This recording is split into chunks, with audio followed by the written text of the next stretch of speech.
Good evening. I'm John Batchelor. This is the John Batchelor Show. The Taliban, the statement of the Taliban of the suicide attack within these last days in Kabul. The attacker, Mujahid Saeed, quote, drove his Corolla car loaded with explosives toward the convoy of the enemy, stopped to search the people, and slammed into it, blowing 7 enemies' military vehicles to pieces, as well as inflicting mentioned fatalities on the enemy. The fatalities include, according to the Taliban statement, a mortar attack hit the heavily guarded military convoy of the Puppets in Kabul City, the capital of the country, later on Saturday, killing as many as 32 puppets and wounding several others. Bill Roggio, the Foundation for the Defense of Democracies, is here to report this story because it looks to me an illustration of the road ahead. After years of treasure and blood, the ISAF forces, especially the American forces, this is the future for Kabul City.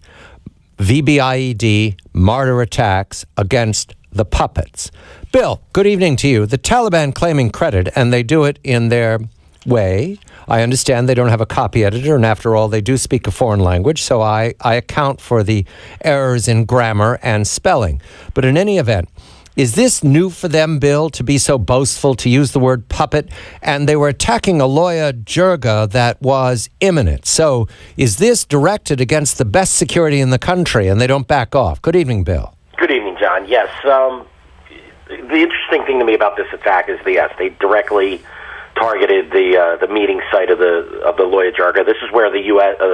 Afghan government officials, tribal leaders, and the who's who of Afghanistan are going to sit down and debate and vote on the bilateral security agreement. That's coming on November 21st. President Karzai that morning, he had invited the Taliban and other groups like the Hekmatyars, Hizbi Islami faction, to come and join the Jirga. And the Taliban's quick answer to Karzai's invite was to launch a suicide attack. He invited Gulbuddin Hekmatyar?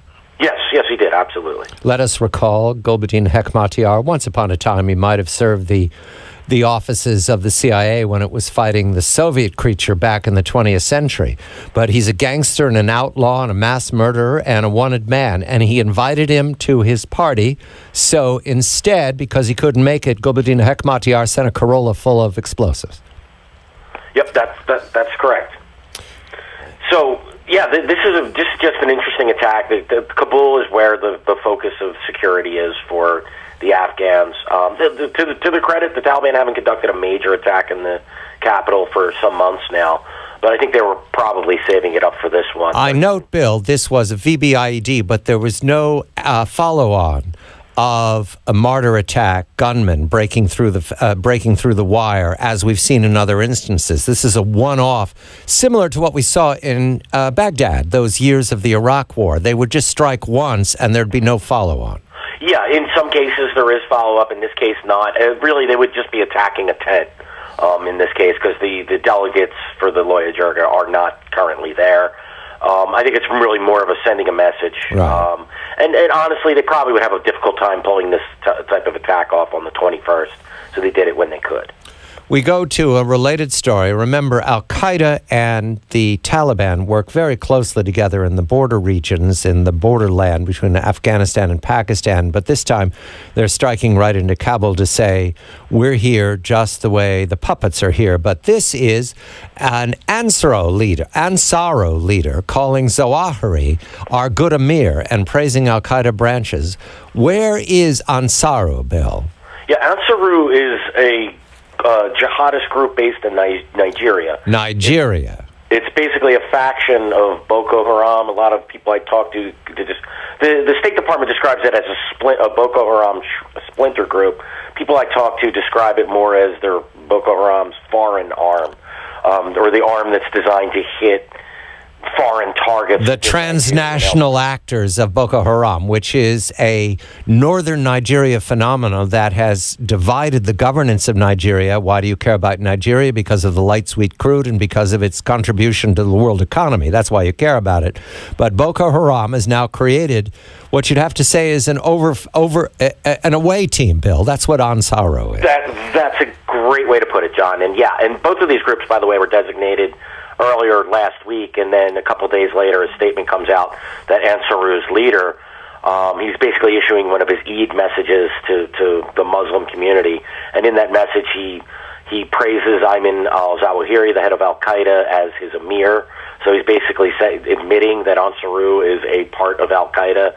He calls Mullah Muhammad Omar, the head of the Afghan Taliban, the leader of the faithful, which is a significance. That means he's saying that that's how Al-Qaeda recognizes. So he's pointing right to Afghanistan, Pakistan. He's pointing right to the borderland, and he's saying that is our leader. And we are in direct relationship to that group that is said to be core Al-Qaeda degraded. I want to go over this exactly again, Bill. Right. Yeah. There's never enough of this. Core Al-Qaeda is directing the away team for Boko Haram from Nigeria. Yeah, and there's been intercepts, by the way. That's part of the designation. Is basically, or prior to the designation, the U.S. government said when it designated leaders of Boko Haram that there has been direct communication between Al-Qaeda core and between the leadership. So we know that's happening. It's in Bin Laden documents. It's in documents seized in Mali. There was a report late last summer that that Al-Qaeda conference call, so to speak, they misrepresented as such, but basically a group communication that Boko Haram was part of this. Right. So, yeah, we know that they are communicating. This, by the way, led to the shutdown of embassies in Africa, Middle East, and Southeast Asia, and South Asia. So Boko Haram is part of this global... 2.5 years after the death of Osama bin Laden in May of 2011, 2.5 years later, Al-Qaeda core is expanding its reach into Nigeria. That's the Nigerian Delta, directly threatening the West. Now we come back to the Haqqani network. The Haqqani network is significant because recently there was a drone strike, or at least the reported killing of a Haqqani leaders. And this time, Bill, you're reporting that the patriarch of the family is mourning his son. Who was his son?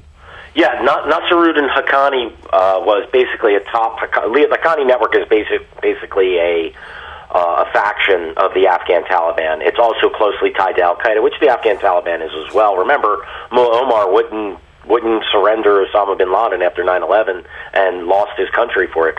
The Haqqanis are a branch of the Taliban. They operate in an area in southeastern Afghanistan as well as up in Pakistan, and they have a network throughout large areas of Afghanistan as well. Nasruddin, he is basically a financier. His mother is Arab. He speaks Arabic. He's traveled to Saudi Arabia to raise money, not just for the Taliban and not just for the Haqqani network, and this is according to the U.S. State Department, so don't take my word for it. He also raised money for Al-Qaeda. And so, he's killed. He's one of the several killed in the last several years. But he was shot by gunmen outside of Peshawar, to my memory.